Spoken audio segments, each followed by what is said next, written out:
last May, 4 months after leaving the White House as the oldest sitting president. Biden is 83. Laura Winters reporting. Left-leaning candidates for governor in Wisconsin and U.S. Senate in Minnesota making their final appeals ahead of tomorrow's primaries. Democratic incumbents in Connecticut also trying to fend off challenges from the far left. The primaries come a week after progressive Abdul El Sayed narrowly defeated Democratic Congresswoman Haley Stevens. That, in Michigan's divisive and costly U.S. Senate primary, Stevens had been endorsed by the Democrat Party establishment.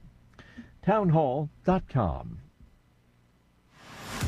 It's the Michael Patrick Leahy Show, broadcasting live from downtown Nashville. Now, here's Michael Patrick Leahy. Good morning, and welcome to the Michael Patrick Leahy Show. We are indeed broadcasting live from our studios in Nashville, Tennessee. It's time for the Morning Rundown, which is brought to you every weekday at this time by our very good friends at the Glock Store. Glockstore.com, located just a few miles from the airport, right here in Nashville, Tennessee. So here we go. Here is the Morning Rundown for Monday, August 10th, 2026. Number one, Iran has released a, quote, new, end quote, video that purports to be the new Ayatollah. No date on it. Color me skeptical. Number two, more Iran negotiating game playing. Now there are conditions for opening the straits. This is going back and forth, back and forth, back and forth. They are not negotiating honestly. Shaka-Rumo, right? Number three, Alexandria Ocasio-Cortez, who made news, and it's hard to take her seriously, and yet, apparently, she's a potential frontrunner for the Democrats for 2028. We've got a clip of her defending socialism, deceptively, a hint that she's running for president, and wait for it. In a giggly video, she shows that she's freezing her eggs publicly for a future pregnancy. Oh my goodness. Yeah, that's what you call seriousness. Number four, the WNBA gets crazier. A black lesbian player clotheslined a blonde white player. I mean, just whacked almost, it looked like he could have almost taken her head off. And after she was ejected from the game for that violent foul, she cried racism. Yeah, I don't think so. I don't know where that WNBA thing's going to go, but Clay Travis has a few things to say about that.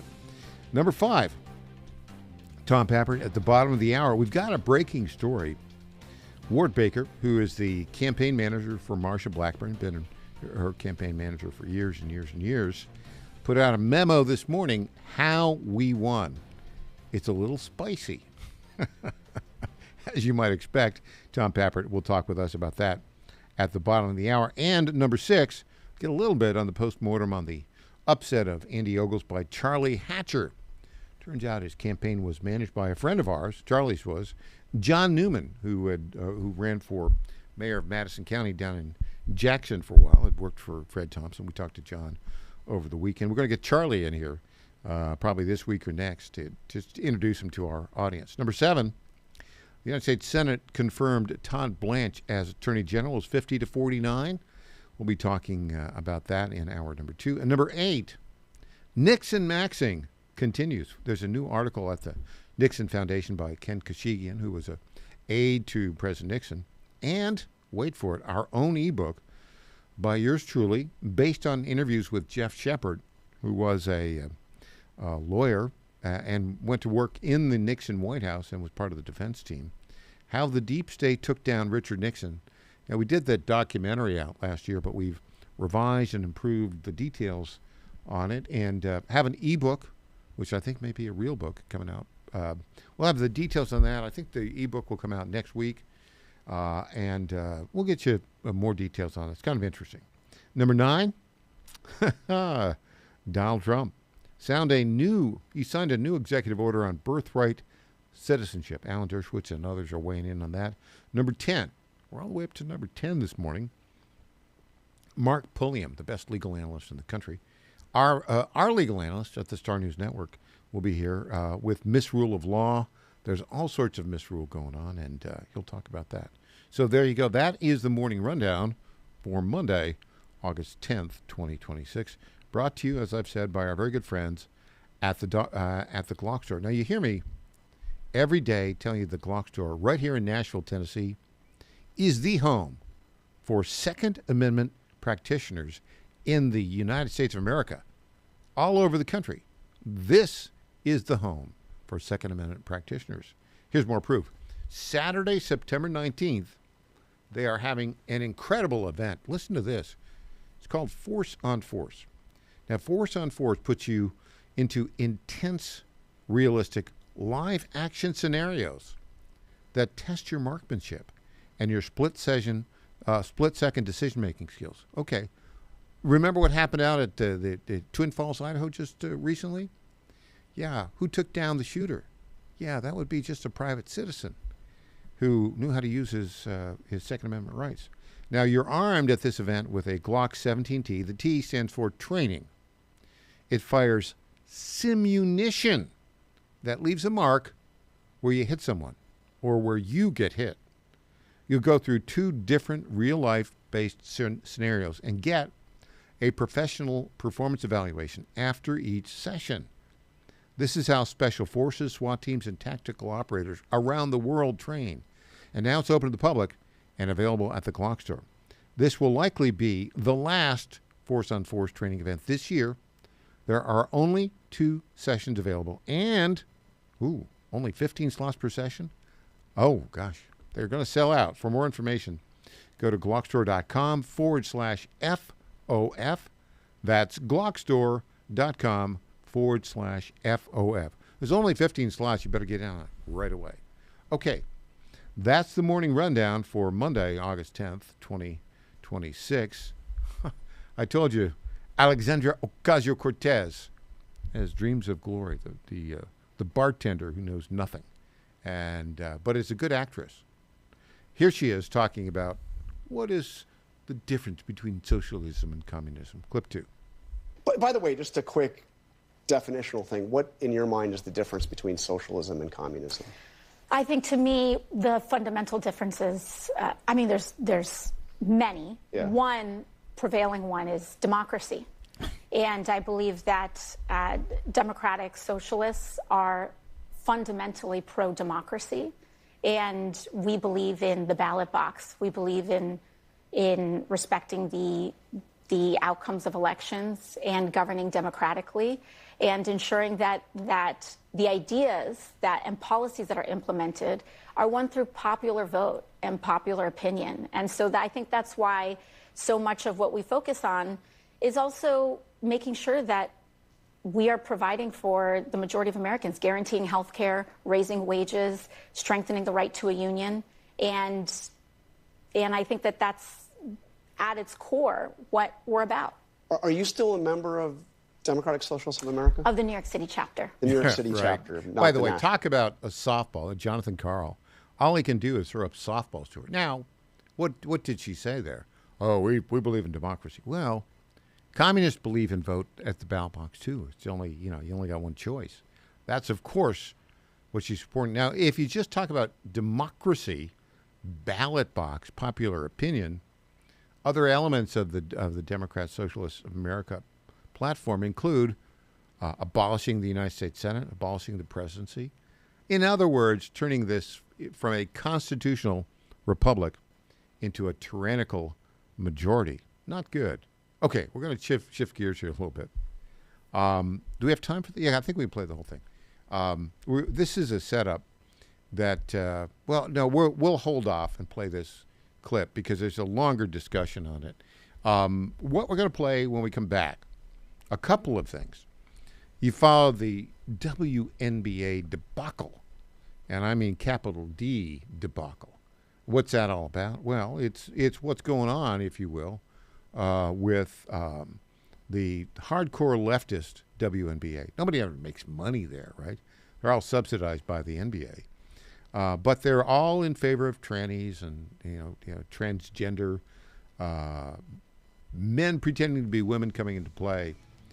Sophie Cunningham, blonde, white girl who plays for Indiana Fever, was fouled in a very, very hard way by a black lesbian player.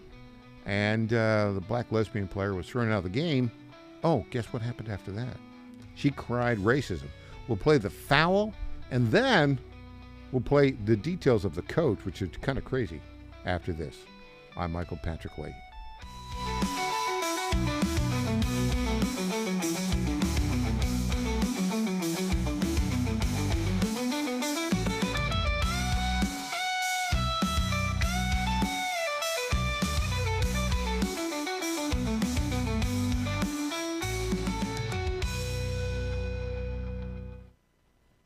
Now more than ever, it's imperative to support companies that share our conservative values. That's why I can't be more excited to tell you that I've switched my family to Patriot Mobile. Patriot Mobile is America's only Christian conservative wireless provider. When you switch to Patriot Mobile, you shift your support away from the leftist.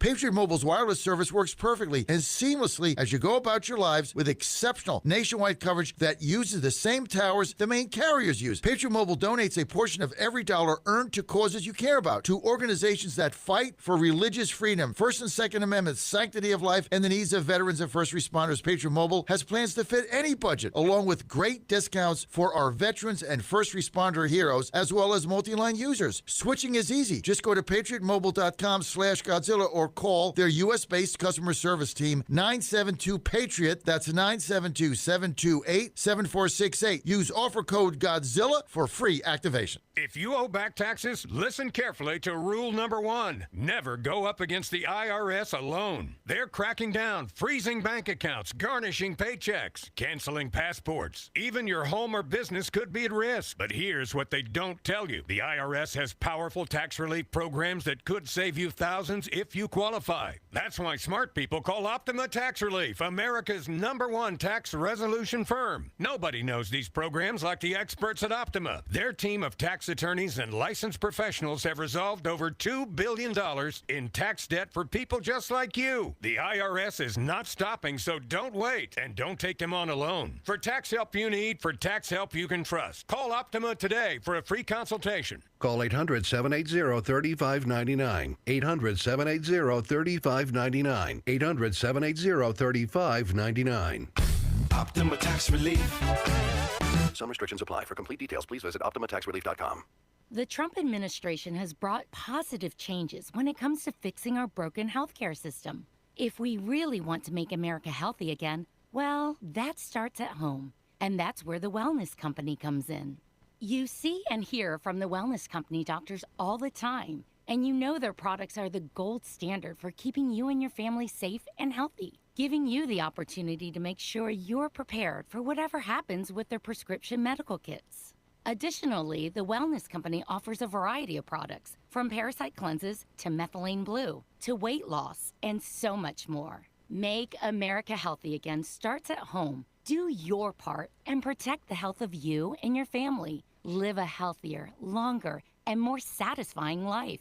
Go to twc.health/Godzilla and order. That's twc.health/Godzilla. Use promo code Godzilla to save 10% today. Congratulations to my friend Michael Patrick Leahy on 9 years of journalistic excellence. I'm Lenny McGill, owner and founder of the Glock Store here in Nashville, Tennessee, and a proud sponsor of Michael Patrick Leahy's Tennessee Star Network for over 5 years. When we started, he was on just one local station. Now, he's on 20 stations. His motto, find the truth and report it. And as long as he sticks to that, we'll stick to being a sponsor. And next year, Michael, let's have a party for you right here at the Glock Store. I'm Brent Taylor, and I approve this message. Brent Taylor has my complete and total endorsement. Those are the words of President Trump announcing his endorsement of Brent Taylor for Congress. President Trump can count on Brent Taylor to support the American First agenda, fighting inflation, cutting spending, deporting illegal immigrants, and protecting our conservative values. President Trump endorsed Brent Taylor for Congress. Now he needs your vote. Paid for by Brent Taylor for Tennessee. Welcome back to the Michael Patrick Leahy Show. Now, here's Michael Patrick Leahy. All right. Welcome back to the Michael Patrick Leahy Show. Our phone number is 615-814-2848. 615-814-2848. If you want, I'm going to talk about the WNBA. Okay, sports, which intersects with politics. Weird story, weird situation, weird league. 615-814-2848. If you want to call in, just tell us your name and the state in which you reside. And by the way, a little bit of a programming note. Today is the last Monday where we're in this time slot, which is 10 a.m. to noon Eastern, 9 a.m. to 11 Central. 1 week from today, we move to 2 p.m. to 4 p.m. Central, 3 p.m. to 5 p.m. Eastern.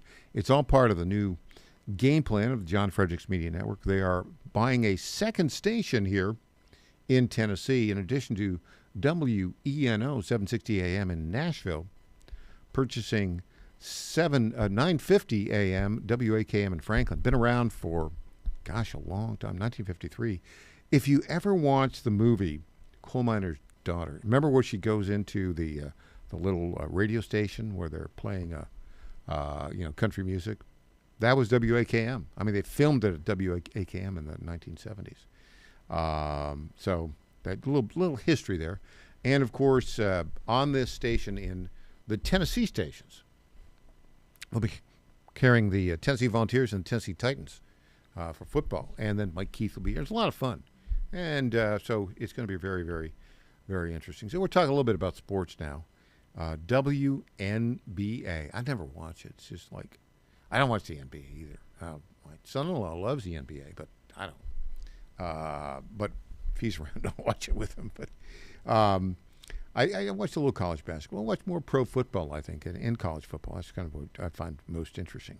But there's some weird politics going on. And let me just set this up. We'll play the clip of the hard foul by DeJounte Carrington. I guess she's a wing with the Dallas, a guard with the Dallas Wings. They're a franchise of the WNBA. Against Sophie Cunningham. She's that good-looking blonde who did the pointing meme, and she was on Indiana Fever. She kind of is there to back up Caitlin Clark, the superstar. So just to set this up, this foul was very, very, very flagrant. I mean, if you look at it at a certain angle, looks like she was literally almost trying to take her head off. And DeJounte Carrington was trying to take off Sophie Cunningham's head, and very, very flagrant. We'll play that in a bit. Okay, so we've talked about the culture of the WNBA, and I don't know. It looks like maybe 40% of the players there are lesbian. There's sort of a culture there. A lot of them are black lesbians, and as Seinfeld will say, not there's anything wrong with that, but there does seem to be sort of an aggressiveness from many of the players on the WNBA that seems more than a little bit unfair, frankly, to the non-gay players.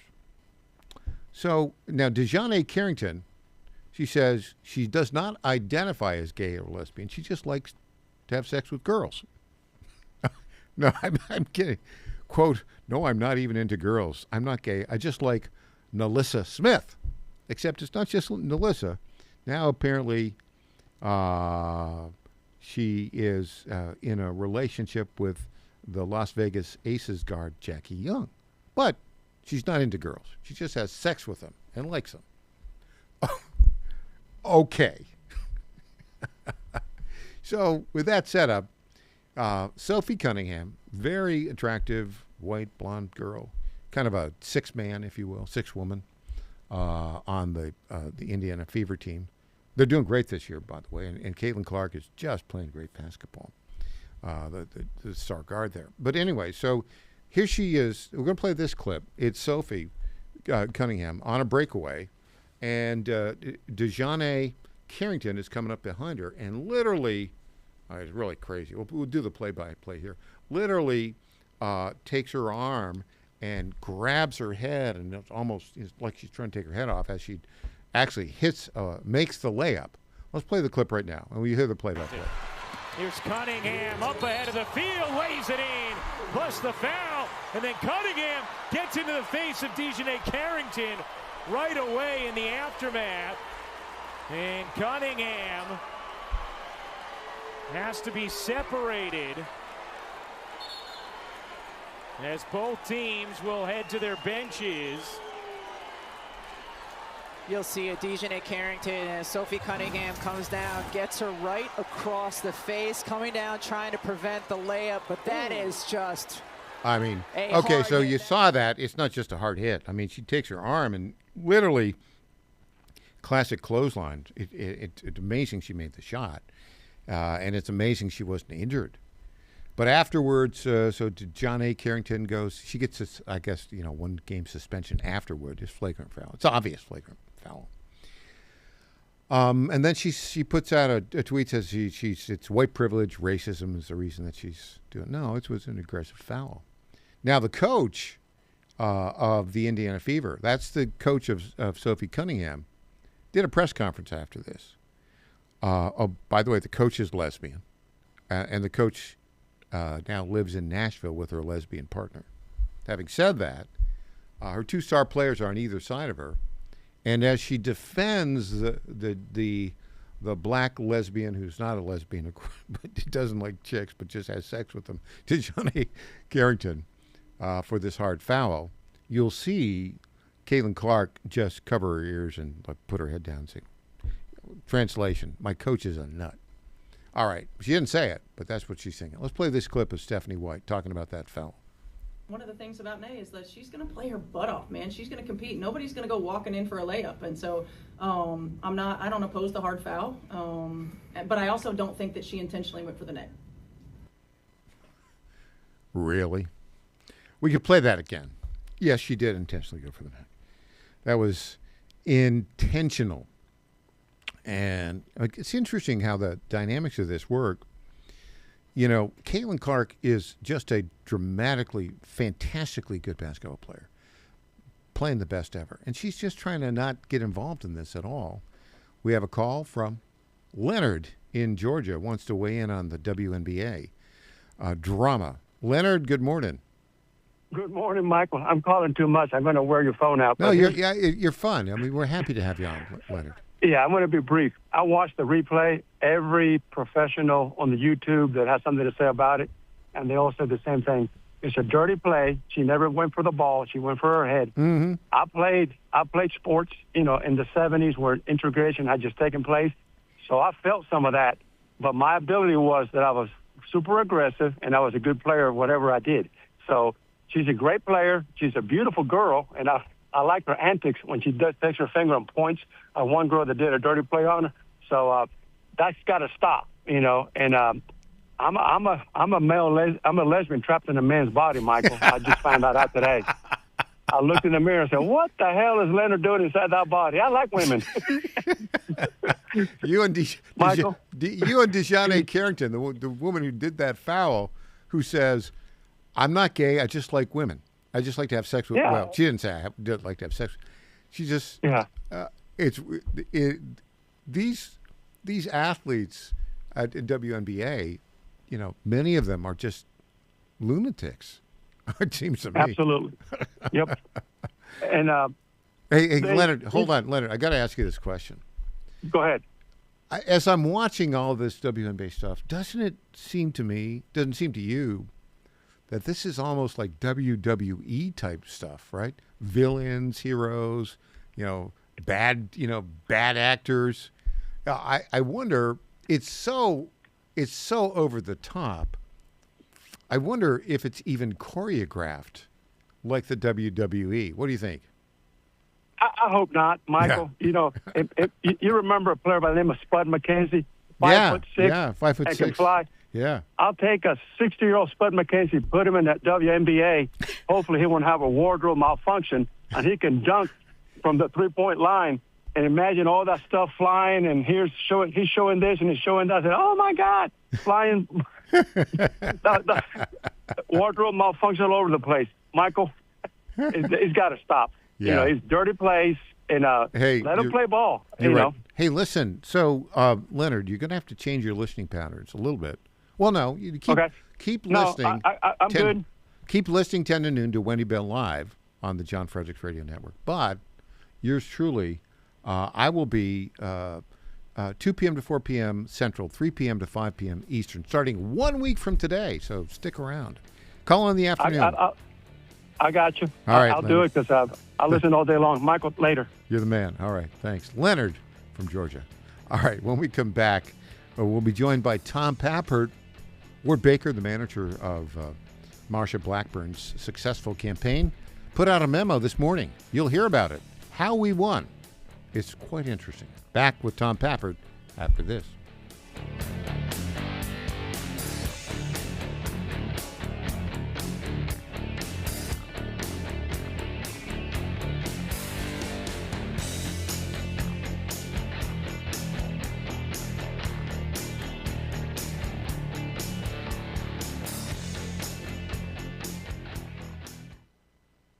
Now more than ever, it's imperative to support companies that share our conservative values. That's why I can't be more excited to tell you that I've switched my family to Patriot Mobile. Patriot Mobile is America's only Christian conservative wireless provider. When you switch to Patriot Mobile, you shift your support away from the leftist, woke, progressive agendas of Big Mobile. Patriot Mobile's wireless service works perfectly and seamlessly as you go about your lives with exceptional nationwide coverage that uses the same towers the main carriers use. Patriot Mobile donates a portion of every dollar earned to causes you care about, to organizations that fight for religious freedom, First and Second Amendments, sanctity of life, and the needs of veterans and first responders. Patriot Mobile has plans to fit any budget, along with great discounts for our veterans and first responder heroes, as well as multi-line users. Switching is easy. Just go to patriotmobile.com/Godzilla or call their U.S.-based customer service team, 972-PATRIOT. That's 972-728-7468. Use offer code Godzilla for free activation.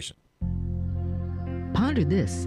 Most people want to have a good day every day. In order to do this, we must start our day with gratitude and keep an attitude of gratitude throughout the day. I offer you my recipe for having a great day and a joyful life. First, start each day being grateful that the Lord has given you another day to serve Him. Roll yourself out of bed, get on your knees, and say a morning prayer of thanksgiving. Ask the Lord to help you throughout the day to do whatever His will is for you. Next, thank God for the little things that make your day better. I thank Him immensely for my morning coffee and for my legs that allow me to take a morning walk.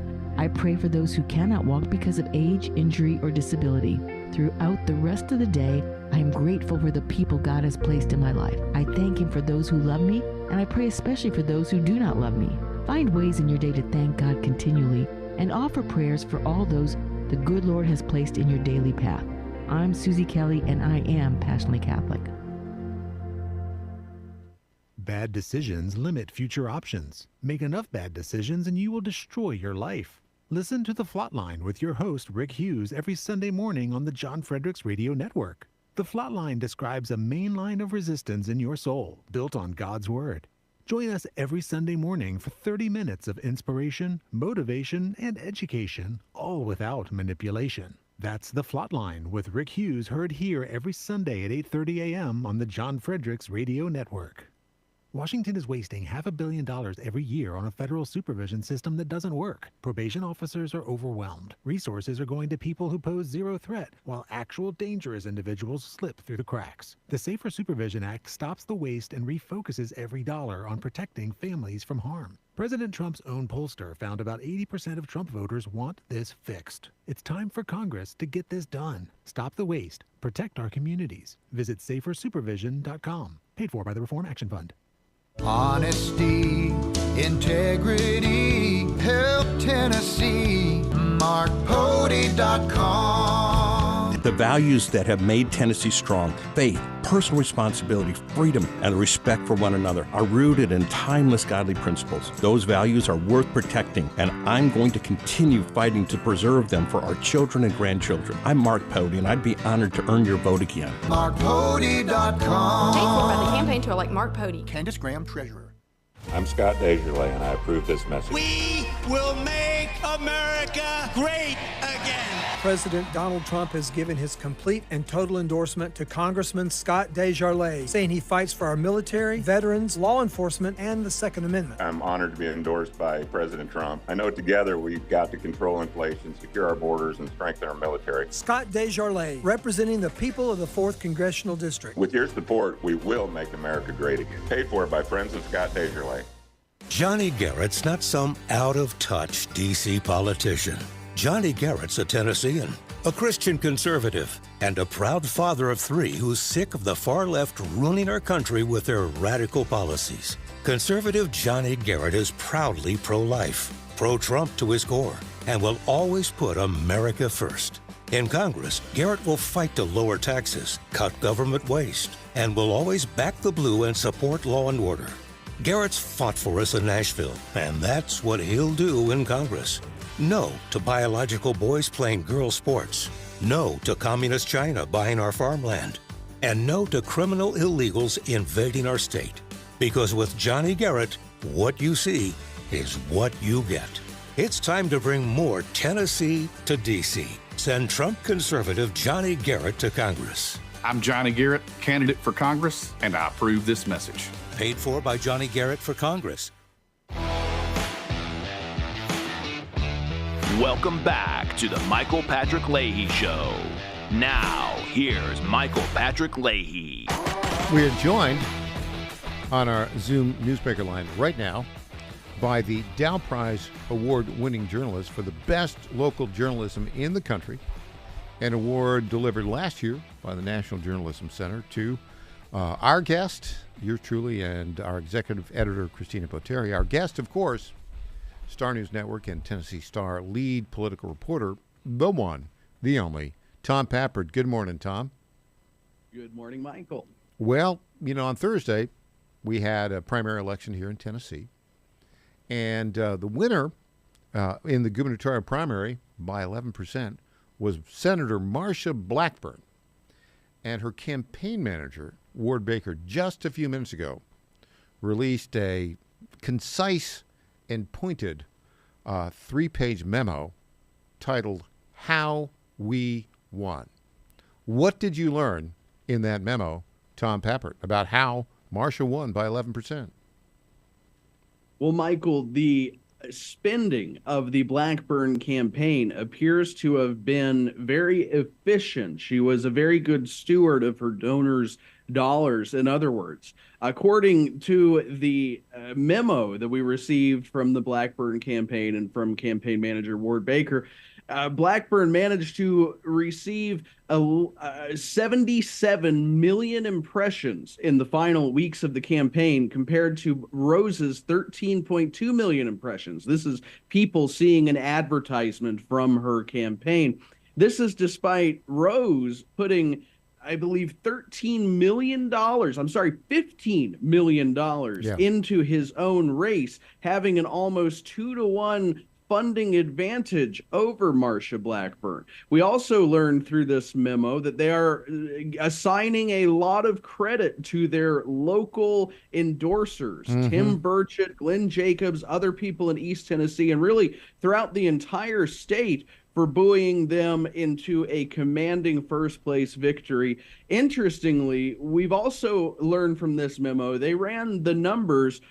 She performed exceedingly well in counties that had never had John Rose on the ballot before. So out of Tennessee's counties, there are 75 that have never voted for John Rose, never had the ability to vote for John Rose. She won 73 out of those 75. So essentially, it looks like, despite spending all of this money, saying he would leave Congress to become governor, etc., John Rose really failed to make much headway outside of his congressional district and the area where voters already knew him. She won 44% to 33% for John Rose. In third place, State Rep Monty Fritz with, 23%. You mentioned the use of surrogates because, some of the time she was busy in Washington as a United States Senator. Knox County, where Knox County Mayor Glenn Jacobs and Congressman Tim Burchett reside, they campaigned for her. She won Knox County by 17%. Hamilton County, that's down in Chattanooga, she had Chuck Fleischman, congressman there, as a surrogate, Mayor Weston Wamp, who narrowly won, and State Senator Bo Watson. She won Hamilton County by 15%. Then you look at Montgomery County, which is up Fort Campbell, Congressman Matt Van Epps, County Mayor Wes Golden, State Rep Aaron Mayberry, State Rep Michael Langford. They're all surrogates. won Montgomery by 28%. And interesting, down in Shelby County, Memphis, she won Shelby County by 39%. Her surrogates there were Brent Taylor, State Senator Paul Rose, State Reps John Gillespie, Mark White, good friend of ours, and Ron Gant. So, what does this illustrate? It illustrates that Marsha Blackburn has strong and deep relationships with members of the Tennessee Congressional Delegation and the Tennessee General Assembly, and they campaigned for her, and it paid off. Now, there was a little bit of spiciness here. He was talking about polling and the consultants who basically kind of created a false impression that John Rose was in the game. This is something they'd done before. Tell us the details on that, Tom Peppert. Well, it's a very pointed part of the memo. They write in part, we studied the team running the Rose campaign and knew they would run the same playbook they had used in other races. When Team Rose was proclaiming to the press that they were tied or in the lead, we weren't surprised. The Rose team was led by the same people who told Manny Sethi he would be a U.S. Senator, Kurt Winstead he would be a member of Congress, and Bill Cassidy, who our viewers and listeners probably remember the most, that he would be reelected to the Senate in Louisiana. He failed to even make the runoff. They go on to say, our polling never once had this race in double digits, no matter how you look at it. The supposed, quote, independent, unquote, on-message poll was completely wrong because either they don't know how to poll Tennessee Republican primary voters or they purposely put their thumb on the scales or a combination of the two. And they go on to name a couple names and suggest that essentially these consultants were robbing John Rose blind. Well, I mean, it's his money. If he wants to, spend $16 million and kind of get robbed blind, I suppose he's got the right to do that. But again, you look at this and you say, you gotta have pollsters who are not there to propagandize the public and hornswoggle the candidate, right? It's not a good thing. Not a good thing at all. The polling that came out from Fabricio and Associates had Marsha up by 17 before the election. She ended up winning by 11. It's about right, given all of the onslaught of, and it wasn't just the advertisement. It was the mainstream media. Tell us a little bit about that. What Ward Baker had to say about the mainstream media here. Well, of course, just as some background, the mainstream media played a major role in this race. News Channel 5, it seemed every other day, was running a new article about how Marsha Blackburn had ethics investigations. She had that sort of investigation. She had the third type of investigation. And essentially what the memo states is that had less of an impact on voters than surrogates, coalitions, and interacting with people in the district. The argument is essentially that still in 2026, mainstream media, social media, and running a ton of ads across the primary campaign for a year now, it's been ongoing, is not enough to actually overcome interactions with the voters. Also, it's very interesting when you look at this, like on the week before, people guess, what's the turnout going to be? And how's it going to play out? What's the poll say? And you really want to have a good understanding of turnout. Well, here's what he had to say about turnout. I'll read this, get your reaction. This is from the memo released just a few hours ago by Ward Baker at the Marsha Blackburn campaign. Quote, we had a better understanding of turnout than our opponents. The Monday before the election, we walked some of our key stakeholders through an estimated turnout of 709,000. A total of 715,739 ballots were cast in the Republican primary. Our polling and modeling showed how a large primary electorate would be too much for John Rose to overcome, end quote. Your thoughts on that? Turnout, modeling, the importance of that for a political campaign.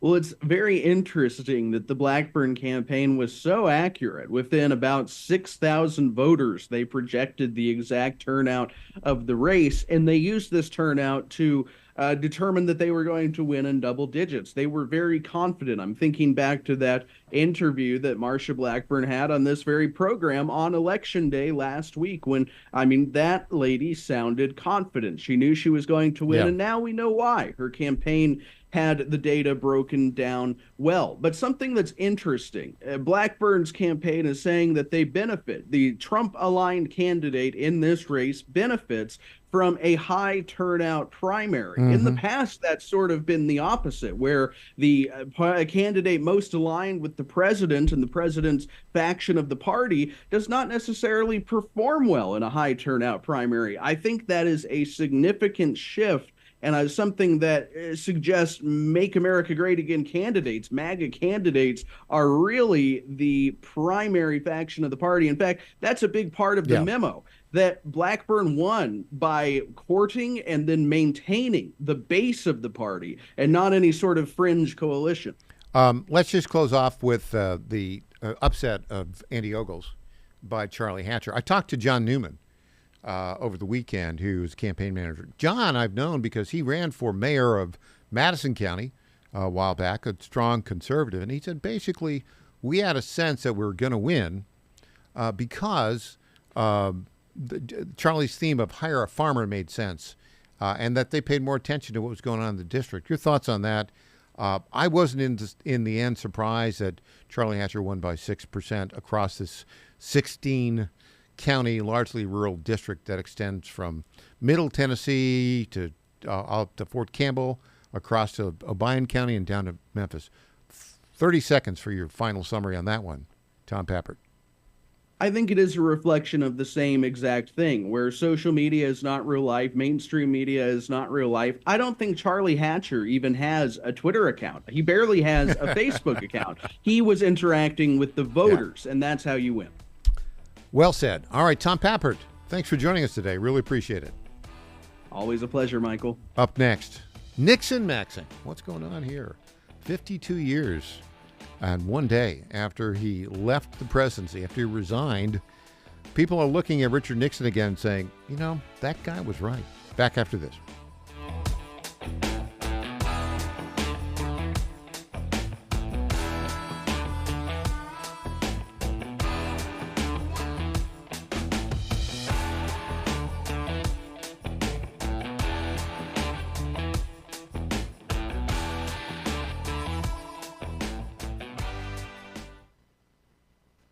In 2008, the amount of concentrated time people could spend on a task without becoming distracted was 12 seconds. 5 years later, it was only 8 seconds, 1 second less than a goldfish. If you're often distracted or have trouble recalling information, you're likely to fall behind in the demanding, fast-paced 21st century. In other words, brain performance is more critical now than ever. Boost your brain power with Healthy Cell's Focus Plus Recall. Science-backed nootropics to help you sharpen focus, concentrate longer, enhance recall, improve mental speed, learn rapidly, and be more alert. It's a pill-free brain supplement made with maximum absorption ingestible gel technology, designed to feed your brain at the cellular level. Take it for a test drive. Go to healthycell.com and use code GODZILLA for 20% off your first order of Focus Plus Recall. That's healthycell.com, code GODZILLA for 20% off. Everybody's talking about weight loss injections because the results are so dramatic. They work by lowering blood sugar and reducing appetite. So, what if you're looking to lose weight but not interested in painful weekly injections, especially when you hear about some of those intense side effects? That's why doctors created a weight loss supplement called Lean, and the results are remarkable. The ingredients studied in Lean have been shown to lower your blood sugar, burn fat by converting it into energy, and curb your appetite and cravings, so you're not as hungry. But listen, Lean is not for the casual dieter with only a few pounds to lose. The doctors at Brickhouse Nutrition created Lean for frustrated dieters with 10 or more pounds to lose. Get started with 20% off and free rush shipping so you can add Lean to your healthy diet and exercise plan. Go to takelean.com and enter the code GODZILLA for your discount. That's discount code GODZILLA at takelean.com. Ponder this. We sometimes hear newly married couples discuss their future life as a family. Often this leads to discussions on the number of children they are planning to have. Typically, the number of children ranges from none to 2 or 3. Family life can be planned thanks to birth control and abortion. But the reality is that God has a birth control plan already established for those who love Him and trust in Him. We are called to live a life of chastity according to our state in life. If you are called to a married life, being open to life according to God's plan is a great gift and probably the greatest challenge in today's modern world. It starts by selecting a spouse who puts God and family first. Then, trust in God's birth control plan where parents are open to life and provide a sanctuary of faith for their family. Allow God, the author of life, to plan your family. I'm Susie Kelly, and I am passionately Catholic.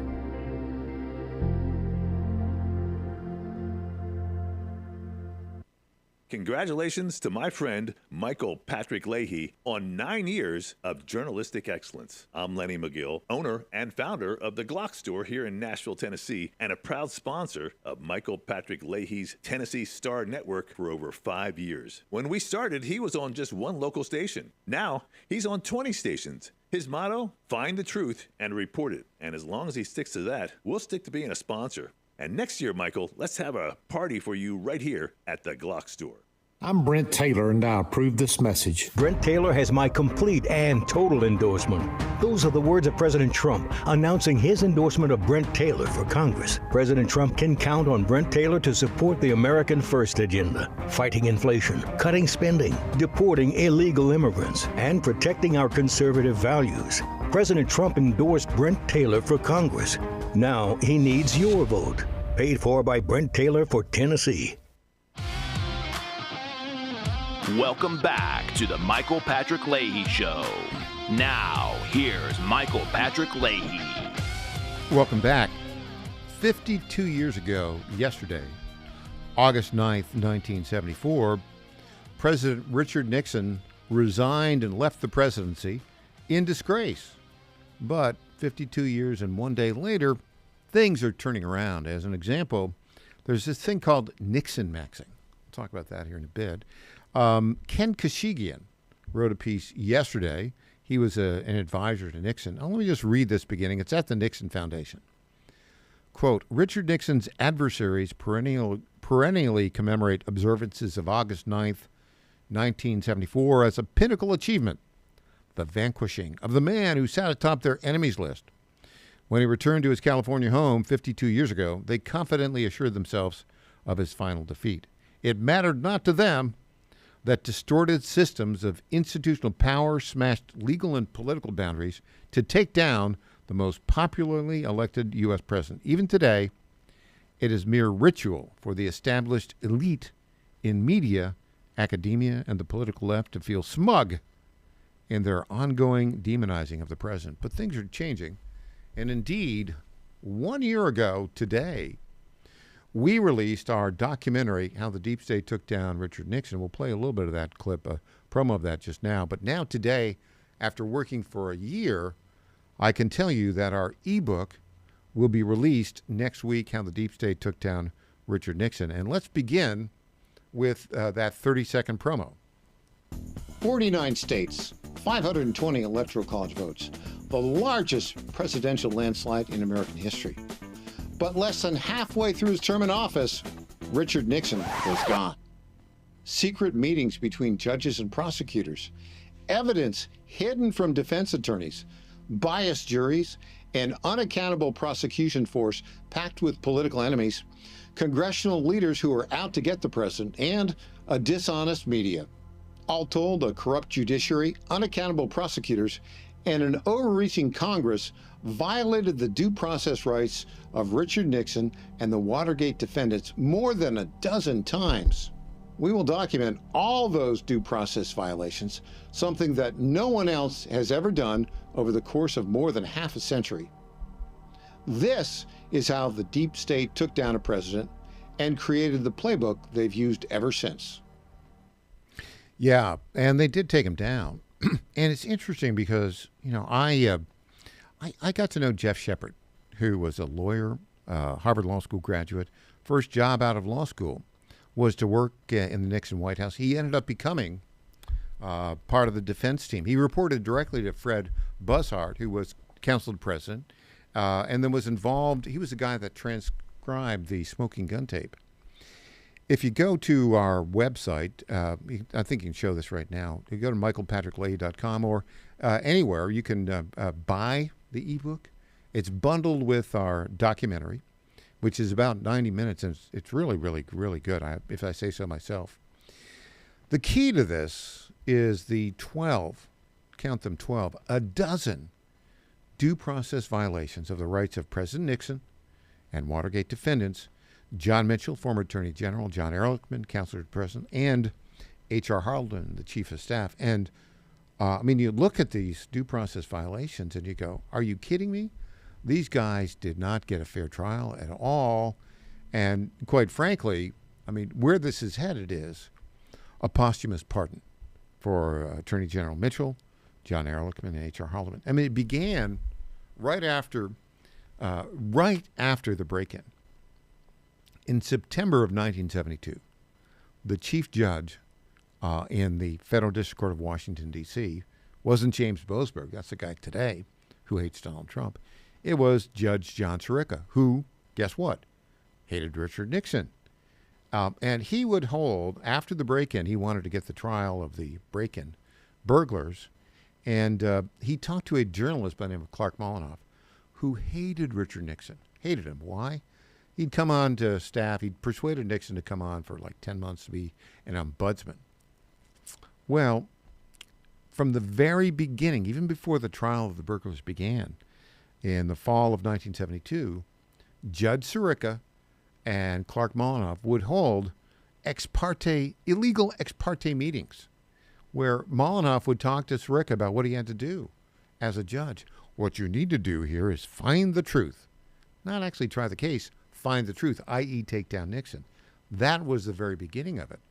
Other things happened. The Attorney General nominee, Elliot Richardson, cut a deal with the Senate. He said he agreed to appoint the Solicitor General for John F. Kennedy, Archibald Cox, as a Watergate special prosecutor. He gave away the executive authority of the Department of Justice to a guy who hated Richard Nixon. And then you know what they did? They brought in a prosecutor who'd been part of the Kennedy-Johnson Department of Justice who hated Richard Nixon, and he brought in all their buddies, and that was the team that functioned as almost the old Department of Justice under the previous administration that lost the election. And they went after Nixon, tooth and nail. Oh, and then the sainted Archibald Cox, because he knew that Judge John Sirica was poor legally, he went to the appellate court judge, David Bazelon, and said, look, buddy, we got a problem because many of these decisions by Sirica will be overturned if you go to a 3-judge panel, because maybe we'll have a couple of conservatives on it. Go to a full hearing of the entire court, 9 justices unbanked. That way we'll guaranteed we'll overrun them. And oh, by the way, you look at those decisions made, they violated the rights of Nixon, Mitchell, Ehrlichman, and Haldeman in such egregious ways. If they had been illegal aliens, today they would have been released and never gone to trial. Yeah. Back with more. Mark Pulliam joins us. We'll talk about misrule of law and other legal peccadillos after this.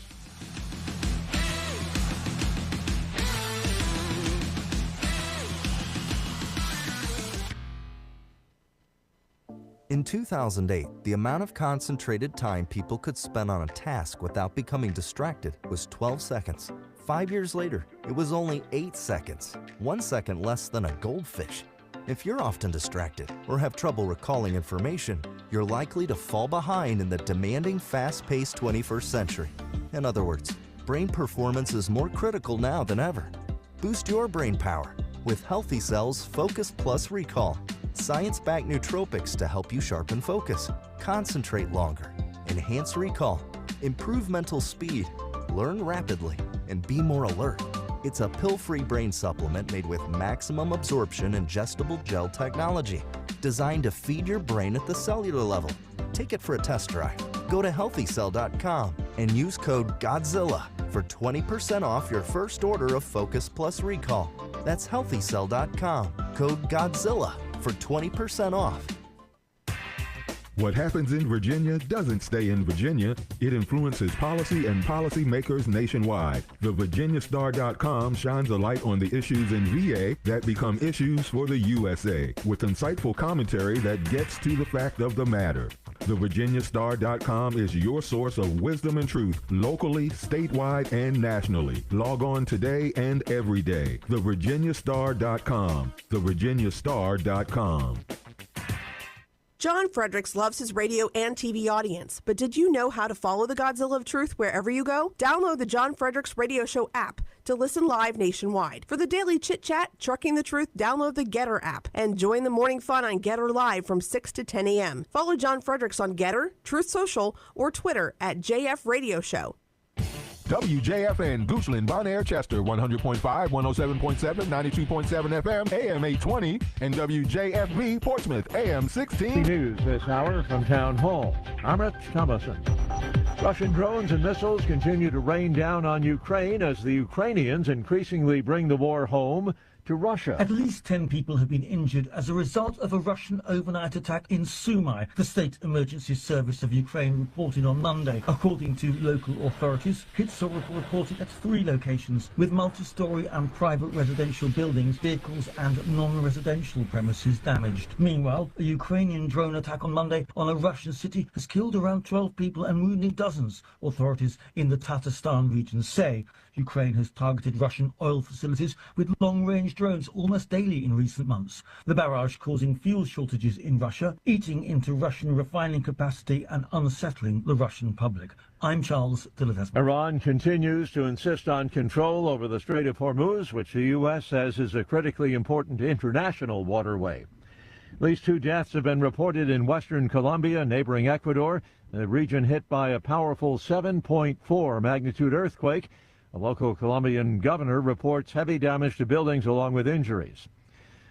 Left-leaning candidates for governor in Wisconsin and U.S. Senate in Minnesota making their final pitch to the voters ahead of tomorrow's primaries in those states. Republican Senator Dave McCormick of Pennsylvania. I thought the idea of socialism and communism was in the dustbin of history, and sadly, it's finding new traction. And if that were to lead our country in the White House, in the majority in the House, or the Senate, I think it'd be a disaster. Senator McCormick speaking with the Salem Radio Network. Wildfires have forced more than 20,000 people to flee their homes in western Canada.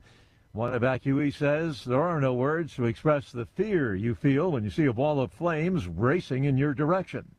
The Dow down 31 points. More on these stories, townhall.com. With the high price of new and used cars today, many drivers are choosing to keep their vehicles a lot longer. But with the average car now over 12 years old, most manufacturers' warranties have expired. I'm Danica Patrick. If your car is out of warranty, a single trip to the mechanic could cost you thousands. That's why smart drivers choose Endurance. If your vehicle is less than 20 years old, no matter the mileage, Endurance could have your car covered for the drivetrain, electrical, AC, transmission, and more. And Endurance is with you every step of the way, from filing a claim to paying the mechanic of your choice directly. And your rate won't go up no matter how many claims you file. Call Endurance now and choose the plan that fits your budget. Act now and get 1 year of elite benefits, a $2,000 value free. For your fast free quote, call 800-303-4223. 800-303-4223. 800-303-4223. Coverage varies by plan. View contracts and exclusions at endurancewarranty.com.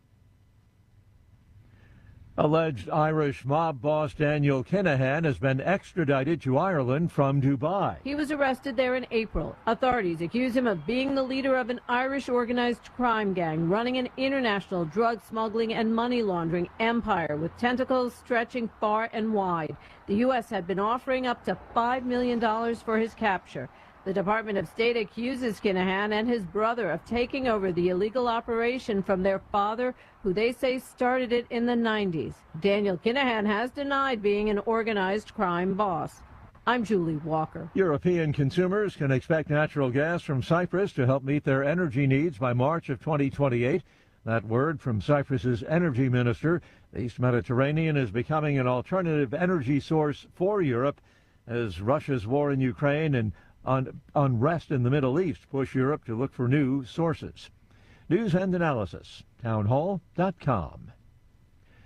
The Sun and Surf, part of the American summertime experience, but this public health alert involving a flesh-eating bacteria is putting a damper on things, especially for those who can't resist diving into the surf. Louisiana has confirmed 9 cases so far this year of Vibrio vulnificus, which is found in warm coastal waters. All were hospitalized and 5 died. The numbers are above average. Vibrio bacteria thrive in warm seawater, especially in the brackish mix of fresh and salt water found in estuaries and lagoons. The CDC says Vibrio vulnificus is the most deadly Vibrio bacteria, killing as many as 1 in 5 people infected. John Scott reporting. Europe's climate agency says this summer's Western Europe heat wave is one for the record books. Weather watchers at Copernicus say the heat has shattered a 2022 average high temperature record for June and July. More on these stories, townhall.com. It's the Michael Patrick Leahy Show, broadcasting live from downtown Nashville. Now, here's Michael Patrick Leahy. Hooray, Hosanna. In studio, the very best legal analyst in the country, the Star News Network legal analyst, Mark Pulliam, author of Misrule of Law, former partner at a big law firm, retired, and now he can just tell you the truth. Which, a lot of lawyers can't because they're worried about getting disbarred. And even if they could, they wouldn't. If they could, they wouldn't. Yeah. So welcome. We're delighted to have you here in studio. Mark, Todd Blanche was confirmed by 1 vote as the Attorney General, 50-49. Tell us about this. This happened, in the wee hours of, Friday night or Thursday? Yeah. Friday night, I think it was, yeah. Yeah. So... And, we have to talk about this because it is good news, and there isn't a whole lot of good news in the legal front. So Todd Blanche has finally been confirmed. As you say, the vote was very close, 50-49. As usual, all of the Senate Democrats voted against him, along with 2 of the leading rhinos on the Republican side, Susan Collins, who has kind of an excuse because she's fighting in a very tough race up in Maine for re-election. And then the other was Lisa Murkowski, who, could do anything in Alaska and she'd still get reelected. So she really has no excuse. She's just squishy. And the only way that they could drag Todd Blanche over the finish line was Trump had to negotiate and make concessions to Bill Cassidy, John Cornyn, and Tom Tillis, who kind of were showing their true colors. On their way out the door, they whined and petulantly got a concession in order to get the vote. Yeah, and to kill this 1.8 anti-weaponization. And I'm wondering did Trump really do that just to have a card to negotiate with? I don't know. Who knows? But so let me tell you, I'm going to tell you why. I really like Todd Blanche. I think he's going to be much better than Pam Bondi. We'll talk about that in a minute. He graduated from American University and then went up and worked as a paralegal in the U.S. Attorney's Office in the Southern District of New York. Do you know what he did at night? Did he go to law school? He went to night law school. He went to the Brooklyn Law School 4-year JD program, like other great Americans have. I would going to say he was probably not the first attorney general to go to night law school. Bill Barr went to night law school at GW. There you go. That's right. When he was working for the CIA or something. I think so. Yeah. Analyst. So, let's hear it for night law school, said the guy trying to get through the Nashville School of Law. But, it does give you a more hands-on view of law, I think. And you take things a lot more seriously, and I think in Todd Blanche's case, he did this while he was married, raising kids, holding a full-time job. You have to be serious. You can't be, some kind of a dilettante, as a lot of law students are these days. Yeah, exactly. So let me just say a little bit about Susan Collins. Susan Collins, if it had come down to it, they probably would have asked for her vote, and she probably would have given it. But she's in Maine. She's the most Republican senator we'll ever get from Maine. And she's got some knucklehead, Todd Jackson, who married his cousin. No, didn't marry his cousin. Just had children with his cousin. Yeah. Second cousin, but Yeah, still. yeah. It's legal, they tell me. It's legal everywhere in the United States, but it's weird everywhere, too. So she's got to win that. Yeah. Because we don't want a guy who, well, I'll just leave it at that. Yeah. So, I guess the thing that the lesson, the disappointing lesson from this is that if the Senate Republicans were as unified as the Senate Democrats, we could pass the SAVE Act, but we aren't, and we can't. And Woulda, coulda, shoulda. Yeah. If, what's the old saying? If rainbows were unicorns or something like that? Anyways, it's not going to happen. Because the Senate it's not really a properly functioning body of government, is it? Apparently not, but whatever magic the Democrats have, I think John Thune ought to be taking lessons in his spare time. Well, so what do you expect to see from a Department of Justice run by Todd Blanche? I mean, that is a behemoth, and it's filled with people still today who hate Donald Trump. Yeah, well, Washington, D.C. is full, and you're never going to be able to empty that moat. I think Todd Blanche is going to keep doing what he has been doing. Mm-hmm. I think probably a lot of the policy successes that Pam Bondi got credit for, he was responsible for. And then after she left, he has been the acting AG and has been doing a very, in my opinion, a very strong job. Very strong the job. Guy is very well prepared, and he acts like in a very measured manner. He doesn't go off, on crazy ideas. Because he's a serious guy who went to night school. Bingo. Let's hear it for night school guys. Yeah. So I wish we had some night school guys on the D.C. circuit. Oh, no. Because no. if we did, President Trump wouldn't have to go to the Supreme Court to get his ballroom finished. That is the craziest thing. Well, it's crazy and pathetic. So everybody knows that this Richard Leon, who was an old George W. Bush appointee, had enjoined the construction of the White House ballroom and said, I'm not going to keep you from doing stuff below ground level, but you can't do anything above ground. So how stupid is that? Well, he knew that if you enjoin everything altogether, that the equities, there's no way you could support that. So he thought, okay, maybe I'll get a pass from the D.C. Circuit, and he was right. So the Trump administration took it to the D.C. Circuit, ended up with a panel with 2 Democrats and a Republican. Gee, I wonder how that'll turn out. Well, and it turned out just as you might have expected. The Obama appointee wrote the opinion, and there were 2 issues in this case, and they got both the issues wrong. We did have a dissenting opinion by Naomi Rao, a Trump appointee, and she got both those decisions right. So first of all, they're standing. Okay, so the beef is... So tell people what standing is. Standing is, under Article 3, federal courts only have jurisdiction over actual cases and controversies, and part of that is, in order for you to bring a case in federal court, you have to show that you have a justiciable injury. So who's the person that's injured here?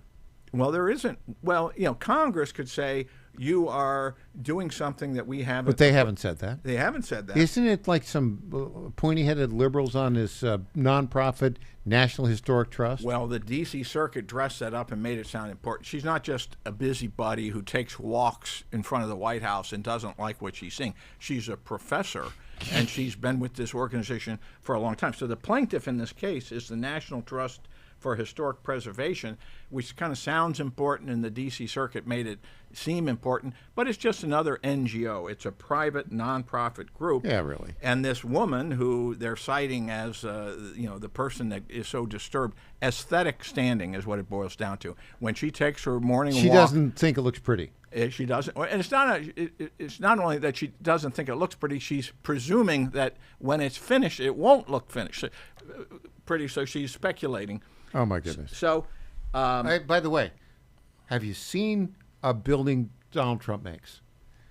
Most of his buildings look pretty darn good. Yeah, and it's been law for a long time that if an individual doesn't like something that the government is spending money on, you can't go into court and say, I'm a taxpayer and I oppose this. Long-standing. You get thrown out of court. Well, this is basically the same thing, except instead of I don't like how my money's being used, I don't like the way it looks, which is, I think, even flimsier. But in addition to the standing issue, that in fact there is a statute that gives the president the authority right to improve the White House. The Supreme Court will take it, and he'll win in the Supreme Court. That's my guess. All right, when we come back, temporary insanity on temporary protected status. I know. More of it. Back after this.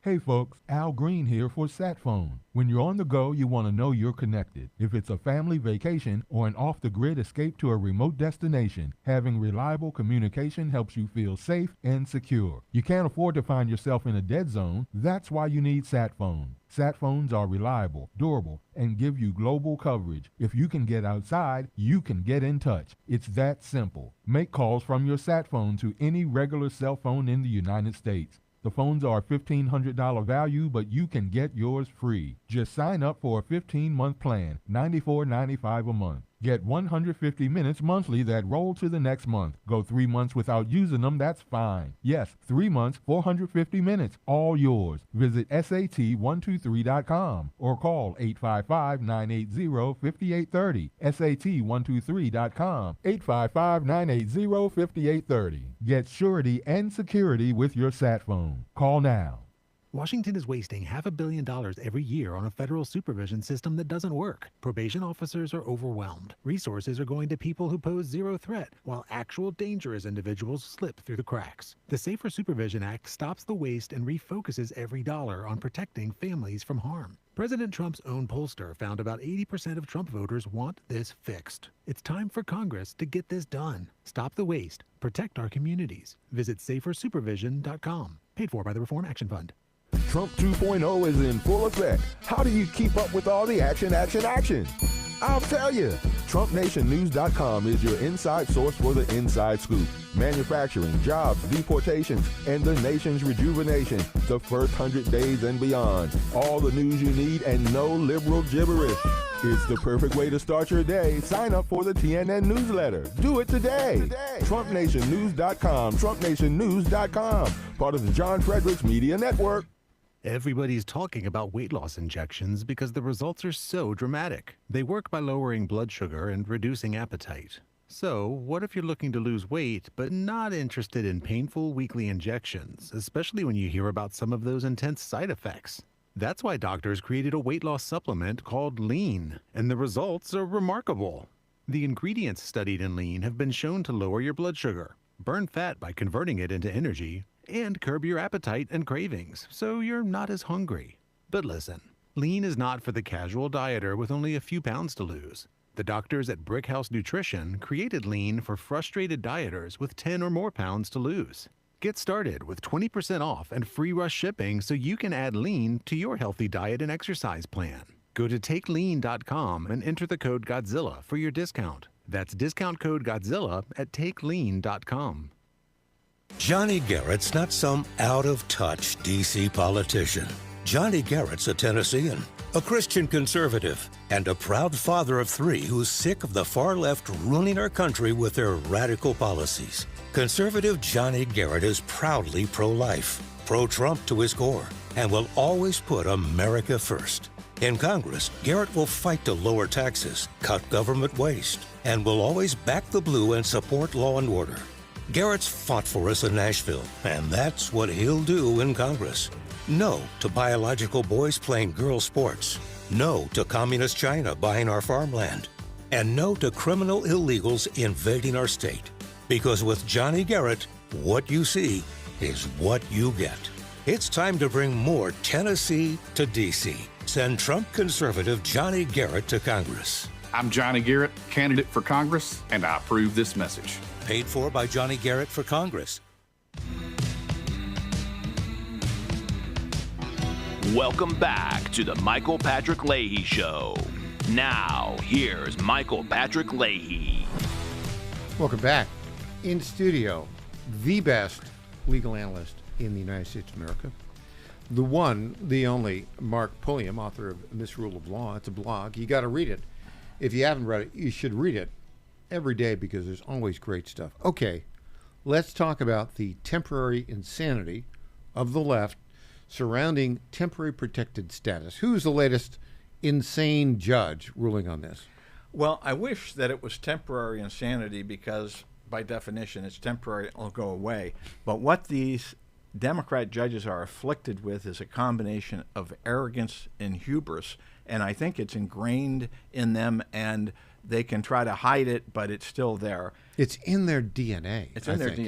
Yeah, they can't get rid of it. And that's why Democrat presidents appoint who they appoint. They Yeah. kind of carefully select people that they know have this arrogance and hubris. All right, so, the big picture here, Congress passed this temporary protected status law that says presidents have the right to put countries on the list for temporary reasons involving national emergencies, disasters, etc. But then the president also has the right to take them off the list. So Joe Biden and previous presidents put a lot of these countries, third world countries, on the list, and President Trump wanted to take virtually all of them off the list. It resulted in litigation. And when he took them off, all of these left-wing lawyers went into court and said, you can't do this, and it went to the Supreme Court. And in Mullen v. Doe, on June 25th of this year, the Supreme Court said, no, Congress passed this, gives all this discretion to the president. The president has the right to withdraw TPS status, and he's done so lawfully, so get her done. This is called a precedent, right? Yes. By the Supreme Court. And there wasn't anything wishy-washy about it. Well, the problem is that for the Supreme Court's decision to actually make it all the way down to the district court level where these cases were originally filed and were pending, you have to have mandate issue, and then the district court has to accept the decision and do what in this case would be required, which is to dismiss these various lawsuits. The trouble is, 3 different lawsuits were pending in the District of Massachusetts, which is based in Boston, all with some very strong left-wing judges, and all 3 of these left-wing judges have gone to extreme lengths to drag their feet and to try to find reasons not to go along with the Supreme Court. And all 3 of them granted what they called administrative stays, which isn't really a thing for district courts, that, the only way you can put a hold on something is to issue an injunction, but then there's rules and there's limits, and they didn't want to follow the rules or have the limits. So anyway, as we left off last week, there was an Obama appointee in Boston named Allison Burroughs. Allison Burroughs. And so the other 2 left-wing judges in Boston who had these TPS cases were Brian Murphy and this woman, Patty Saris. They had been slapped down by the First Circuit. This Burroughs woman was dragging her feet, but she had not yet been hauled in front of the First Circuit. And so the general counsel of the Department of Homeland Security, James Percival, is saying, okay, you've heard the First Circuit slap down these other judges. You need to dismiss this case involving Somalia. And she said, well, I'm not going to do that. I want to have further briefing. And so she set a briefing schedule. And in her order setting up this briefing schedule, she said she accused the Trump administration and the Department of Homeland Security of shameful cruelty. So the president gets elected in part on the platform to get these third world people out of our country. He does so, and the Supreme Court upholds him, and you have a district judge in Boston saying, I'm kind of reluctant to do that because I think it consists of shameful cruelty. No, hold it. Shameful cruelty. Now, was this based upon a Supreme Court decision, or was it based upon her having breakfast that morning and thinking thoughts? And from her being a bleeding heart liberal who disagrees with the politics. Okay, let's talk about this. Judge Allison Burroughs. She went to Middlebury College. You know where that is? In Vermont. Yeah. It's far left lunatic land. Then she burnished her left-wing lunacy by going to the University of Pennsylvania Law School. And she attended there at the same time, wait for it, Elizabeth Warren was a professor there. Mm-hmm. What could possibly go wrong? Appointed in 2014 by President Barack Obama. How do we get such crazy people? They're all over the place in the federal, lower level of federal judiciary. And it's one thing for an intermediate court of appeals judge to have an inflated sense of his or her, position.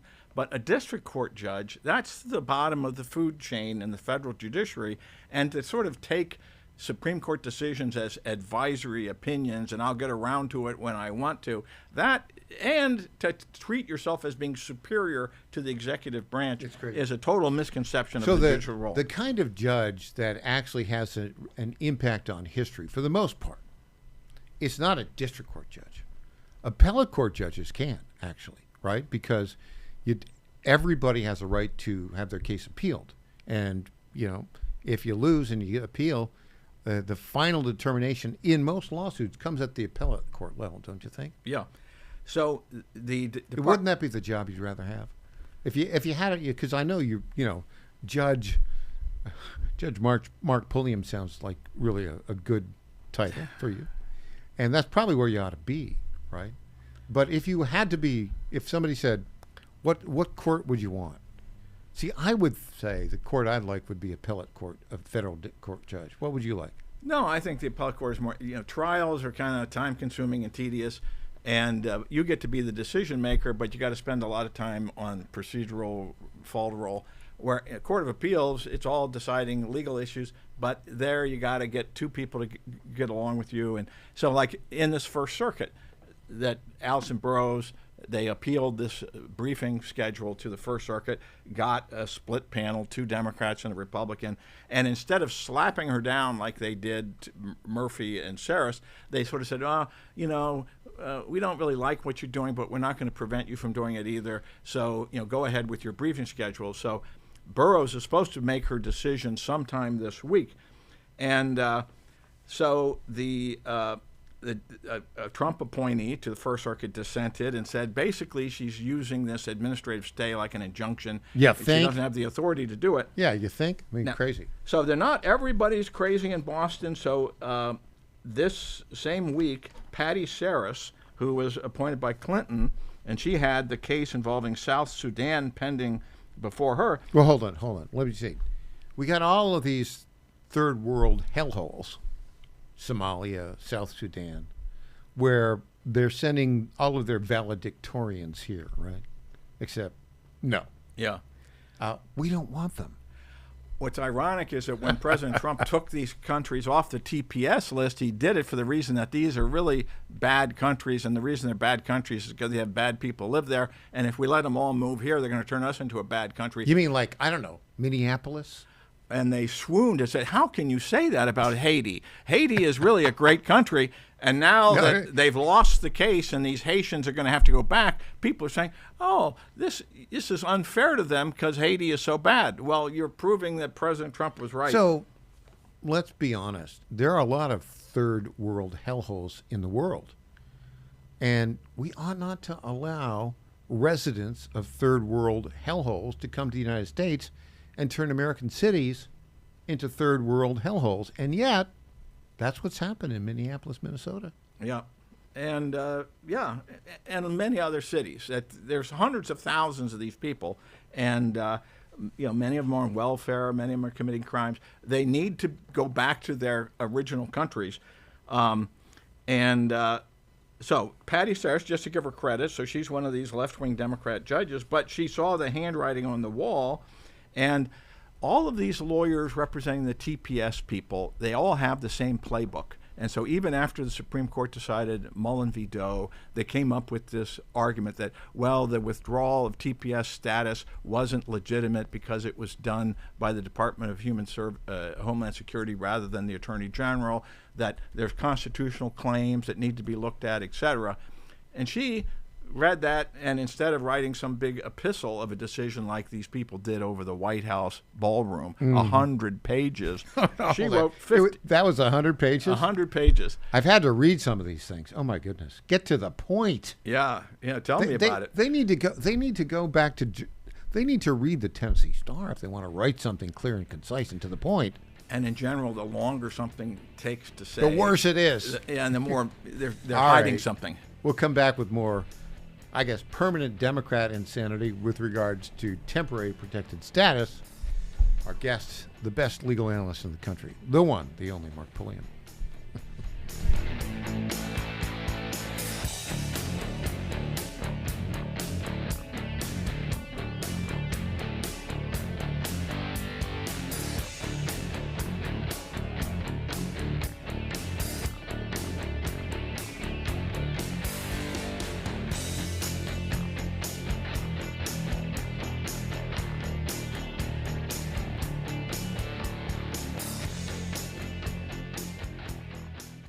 Folks, this is Crime Carmichael, CEO of Solti. I have recently turned 77 years old. I do not take prescription drugs. I have not had to take prescription drugs, and I attribute a lot of my good health to a product that I've been taking, which is the active ingredient in Solti. It's a 22% concentration of theaflavin.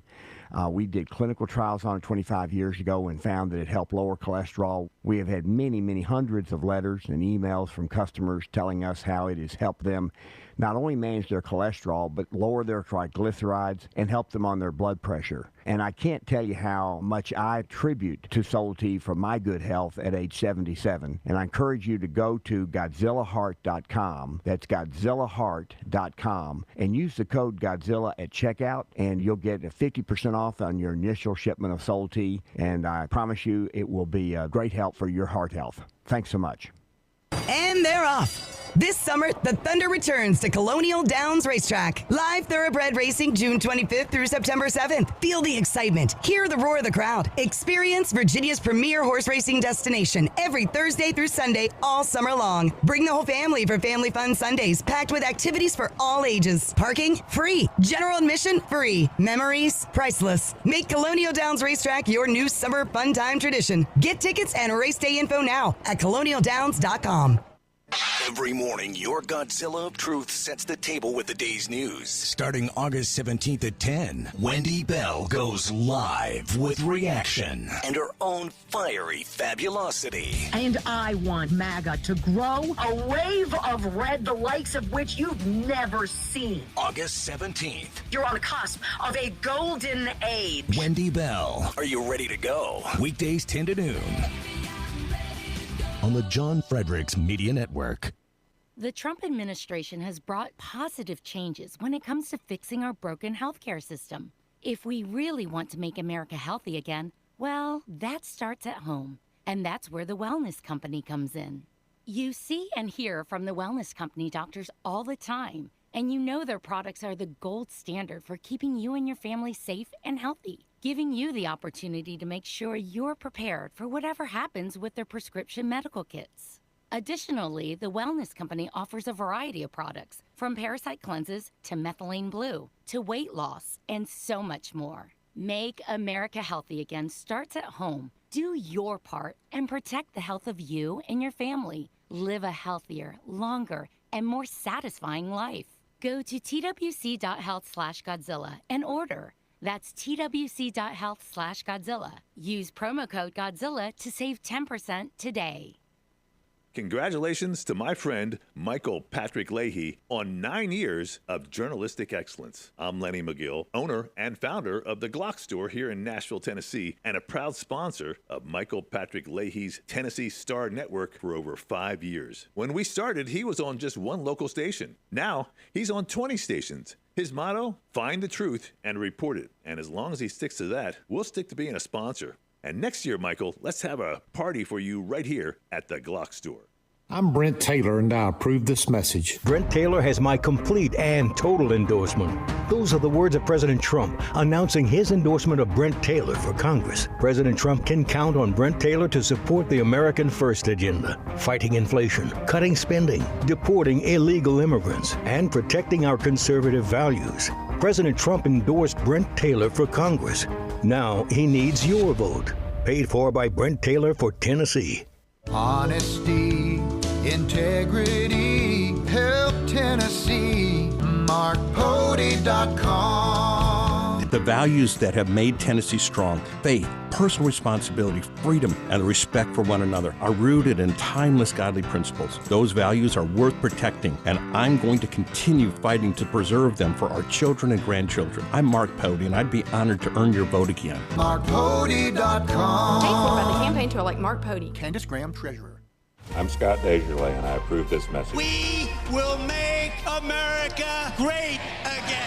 President Donald Trump has given his complete and total endorsement to Congressman Scott Desjardins, saying he fights for our military, veterans, law enforcement, and the Second Amendment. I'm honored to be endorsed by President Trump. I know together we've got to control inflation, secure our borders, and strengthen our military. Scott Desjardins, representing the people of the 4th Congressional District. With your support, we will make America great again. Paid for by friends of Scott Desjardins.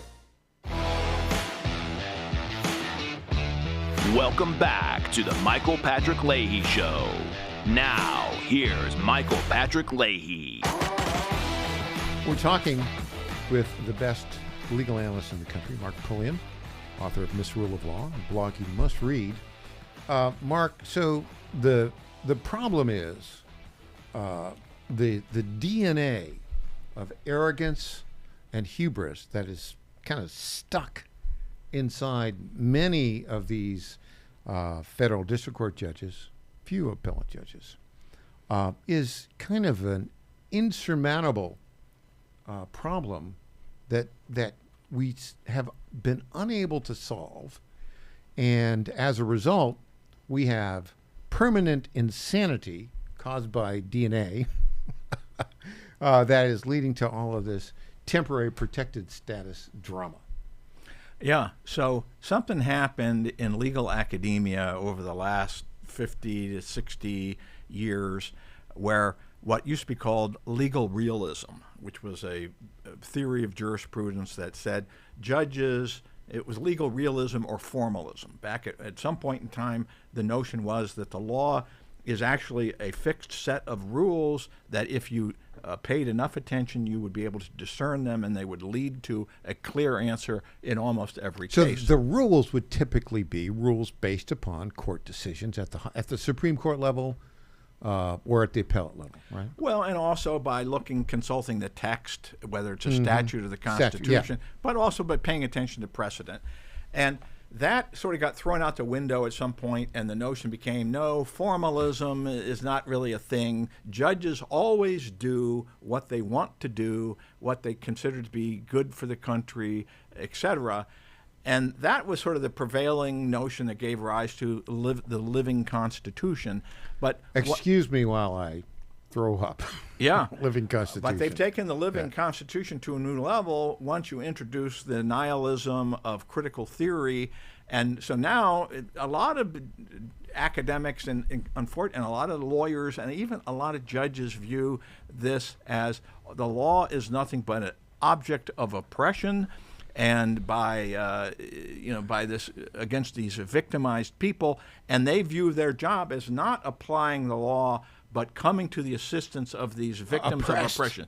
This whole terrible oppressor ideology, this false ideology that has taken hold in so much of academia and legacy media.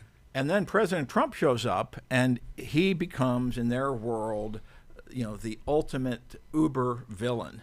And they see their job as we need to do everything we can every day to obstruct, delay, and prevent this villain from accomplishing his villainy. And so when you see this crazy obstruction going on in Boston, that's what they're doing. Okay, so this other judge in Boston, Patty Saris, the same groups of lawyers file all this stuff in front of her to say, you should ignore Mullen v. Doe because we have this new cookbook full of legal theories that the withdrawal of South Sudan was, of TPS to South Sudan was ultra vires. It was ultra vires. What is that? Well, that it means now that there's one I haven't heard. Beyond the power. And so beyond the power. That's what they say. And so they say if you read the statute a certain way, that it's only the Attorney General who can withdraw this TPS status. Not the President. Are you kidding me? Well, is that the argument? Or the actual DH, the Department of Homeland Security, is the one who administratively did it. That's like... Well, the statute has been amended. It clearly assigned this authority to the Department of Homeland Security. It's a silly argument, but it's in their playbook. And then also the fact that, well, Mullen v. Doe technically did not say that you couldn't bring constitutional claims. But what constitutional claim can somebody have that, I'm from Somalia and somebody at one point gave us protected status and now a later president has taken it away?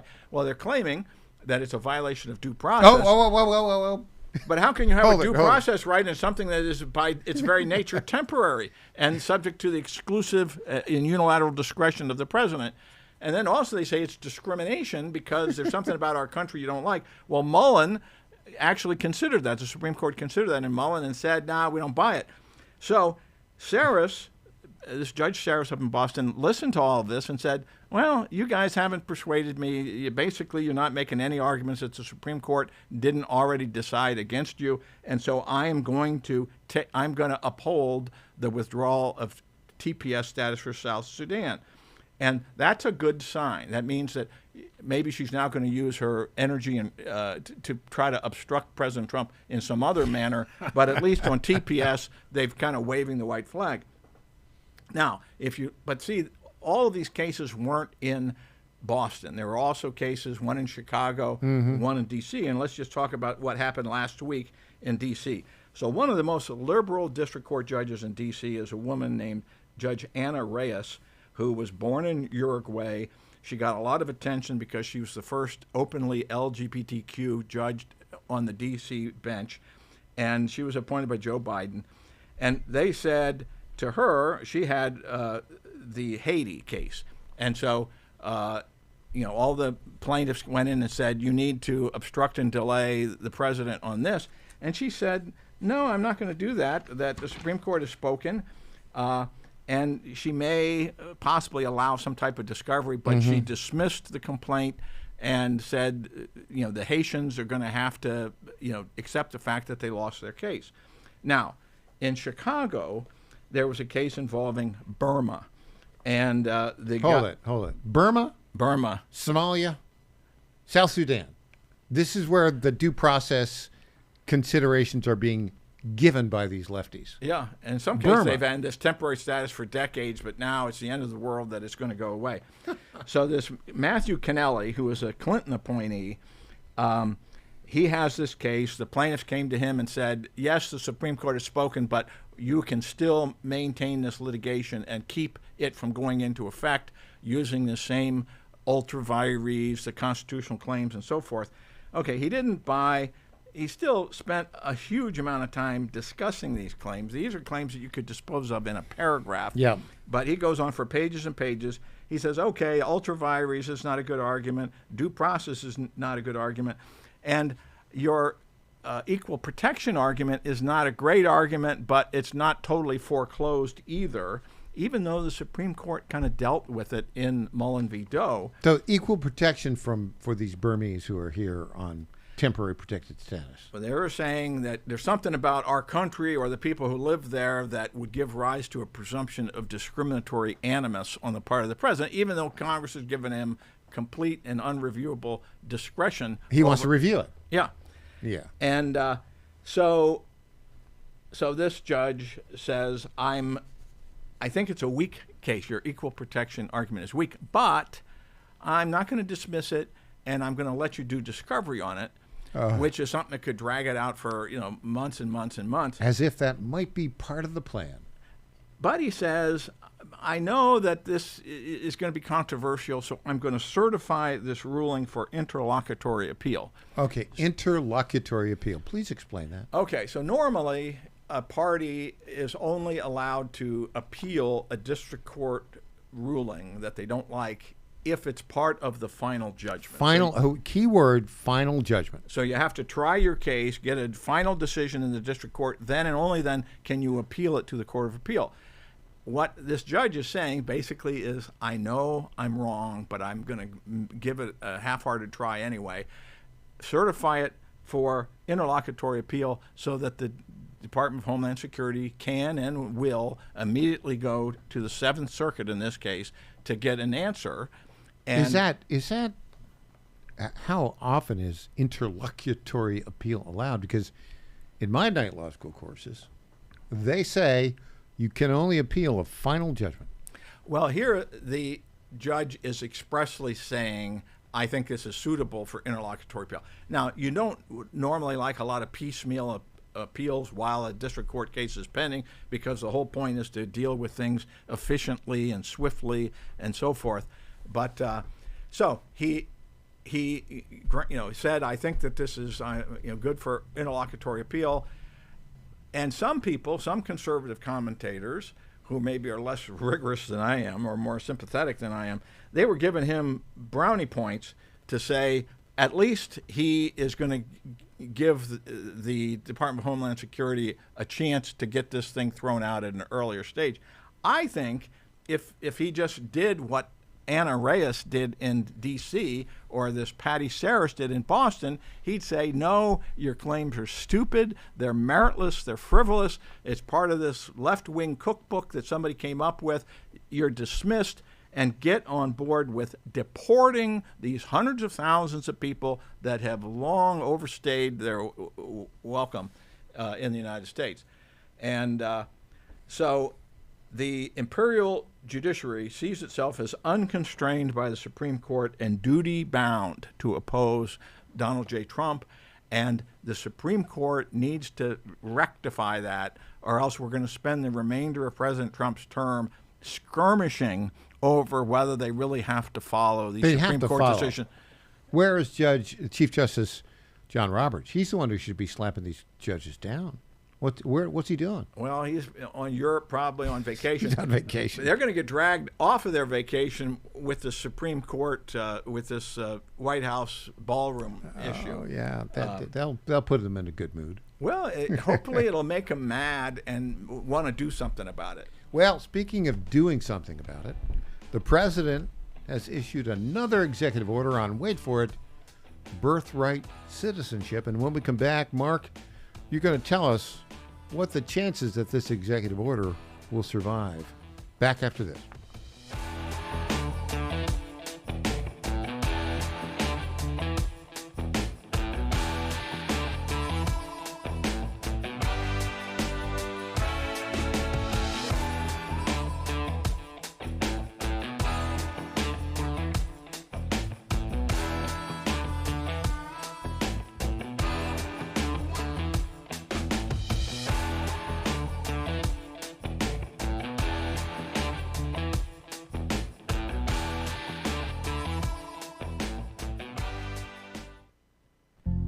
Ponder this.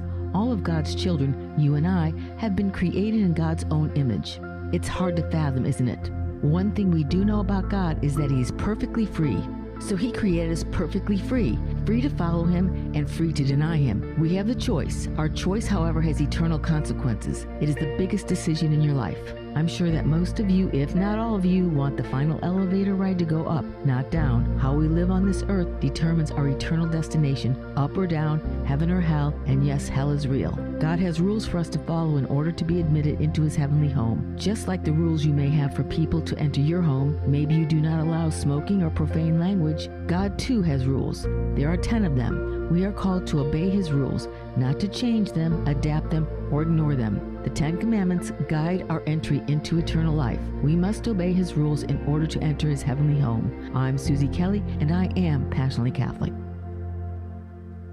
This is Crom Carmichael, CEO of Solti. We got a wonderful email from one of our customers up east named Joe, and here's what he had to say. I started taking Solti almost out of desperation with little hope because I was resigned to the futility that although I was up to taking 2 statins a day, high cholesterol was something I just had to learn to live with. In fact, when I turned 60, after taking a stress cardio test, my doctor called me on a Saturday, which of course is never a good sign, and told me that I was clogged more than 95% of the people my age. I had had an angioplasty and a stent procedure done at that time. Today, my stubborn triglycerides are only 1/3 of what they had been before starting taking Solti. My prescription statin dosage has shrunk from 60 milligrams to only 10 milligrams a day. My primary care doctor that I have had for many years still can't believe the results, and neither can I. Thank you, Solti, for providing such a wonderful product. And folks, I want to invite you to take care of your heart also by going to GodzillaHeart.com. That's GodzillaHeart.com. Use the code Godzilla at checkout, and you'll get a 50% discount on your initial shipment. Thanks so much. Everybody's talking about weight loss injections because the results are so dramatic. They work by lowering blood sugar and reducing appetite. So, what if you're looking to lose weight but not interested in painful weekly injections, especially when you hear about some of those intense side effects? That's why doctors created a weight loss supplement called Lean, and the results are remarkable. The ingredients studied in Lean have been shown to lower your blood sugar, burn fat by converting it into energy, and curb your appetite and cravings, so you're not as hungry. But listen, Lean is not for the casual dieter with only a few pounds to lose. The doctors at Brickhouse Nutrition created Lean for frustrated dieters with 10 or more pounds to lose. Get started with 20% off and free rush shipping so you can add Lean to your healthy diet and exercise plan. Go to TakeLean.com and enter the code Godzilla for your discount. That's discount code Godzilla at TakeLean.com. Johnny Garrett's not some out-of-touch D.C. politician. Johnny Garrett's a Tennessean, a Christian conservative, and a proud father of 3 who's sick of the far left ruining our country with their radical policies. Conservative Johnny Garrett is proudly pro-life, pro-Trump to his core, and will always put America first. In Congress, Garrett will fight to lower taxes, cut government waste, and will always back the blue and support law and order. Garrett's fought for us in Nashville, and that's what he'll do in Congress. No to biological boys playing girl sports. No to communist China buying our farmland. And no to criminal illegals invading our state. Because with Johnny Garrett, what you see is what you get. It's time to bring more Tennessee to D.C. Send Trump conservative Johnny Garrett to Congress. I'm Johnny Garrett, candidate for Congress, and I approve this message. Paid for by Johnny Garrett for Congress. Welcome back to the Michael Patrick Leahy Show. Now, here's Michael Patrick Leahy.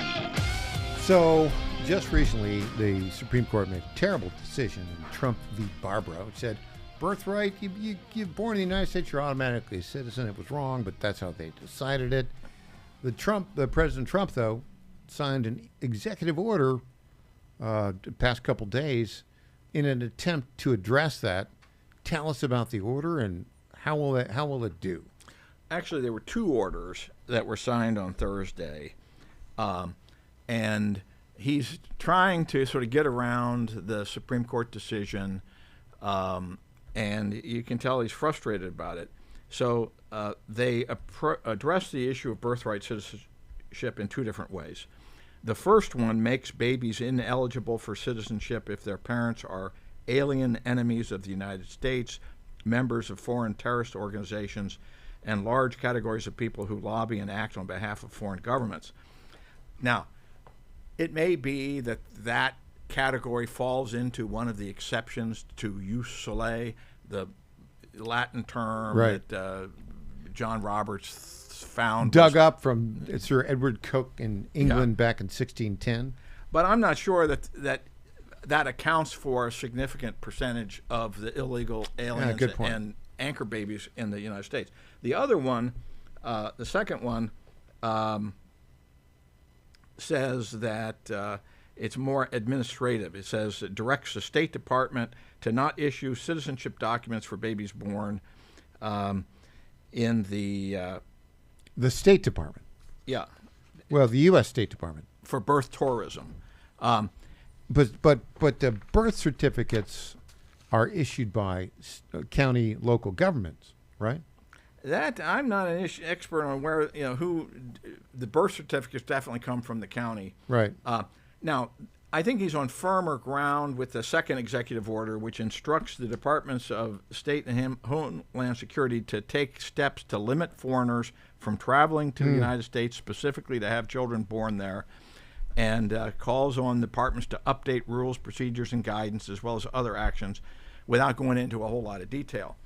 And so tightening up the rules is certainly within his prerogative. All rules can be tightened.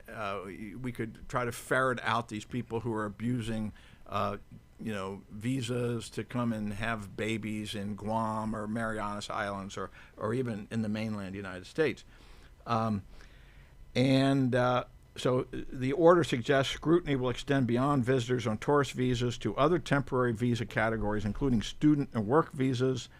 And it says foreigners suspected of coming to the U.S. for birth tourism could have their visas canceled and could face lifetime bans on returning. So I think the second one is something that doesn't really fly in the face of Trump v. Barbara. Mm-hmm. And that one is not going to be facially invalid. It's not necessarily going to be invalidated. They'll probably both be challenged.